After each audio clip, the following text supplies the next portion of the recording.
రేపు ధనుర్మాసం. రేపటి నుంచి సూర్యోదయానికి ముందే లేచి స్నానం చేసి ధనుర్మాసంలో తిరుప్పావై పారాయణం చెయ్యాలి. ఇక అంతేకాదు రేపటి నుంచి ఎవరైతే ఉదయాన్నే సూర్యోదయానికి ముందే రావి చెట్టు వేప చెట్టును ప్రదక్షిణ చేస్తూ ఉంటే వారికి సత్సంతానం ప్రాప్తిస్తుంది. సంతానం లేని వారికి సంతానం కూడా ప్రాప్తిస్తుంది. అంతేకాదు రేపటి నుంచి నవగ్రహాలు ప్రదక్షిణ చేయడానికి శుభం. రావి చెట్టు వేప చెట్టుకి ప్రదక్షిణ చేయడానికి శుభం.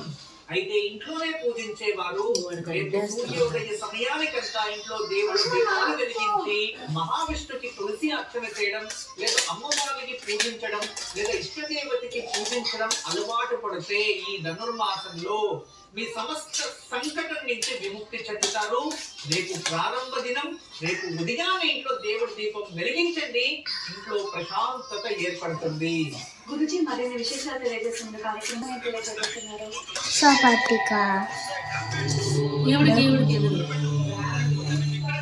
ఈరోజు అత్యంత శుభకరమైన ఈ రోజు సాయంత్రం ఒక మట్టి ప్రమిద, అందులోకి కాస్త నెయ్యి మరియు విప్ప నూనె, ఆవ నూనె, కొబ్బరి నూనె, ఈ 4 కలిపి ఒకే ప్రమిదలో వేసి 4 వత్తులు చేసి 4 దిశలకి వెలిగించి ఆ దీపం ముందు కూర్చొని దీపదుర్గా కవచాన్ని కానీ లేదా దుర్గా కవచాన్ని, దుర్గా అష్టకాన్ని చదువుకొని ఒక నాణ్యం చేతిలో పెట్టుకొని మీ సంకల్పం ఏదైనా ఉంటే తెలుసుకొని ఆ వెలిగే మధ్యలో పెట్టేయాలి.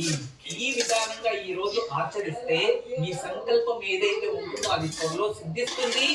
రేపటి రోజు మరుసటి రోజు ఆ నాణ్యాన్ని తీసుకెళ్ళి ఏదైనా దగ్గరలో ఉన్న దేవాలయం ఉండిలో వేసేసి వచ్చేయండి. ఇది చాలా అద్భుతమైన ప్రభావం చూపిస్తుంది. మీరు ఏ పనికైనా సంకల్పం చేయవచ్చు.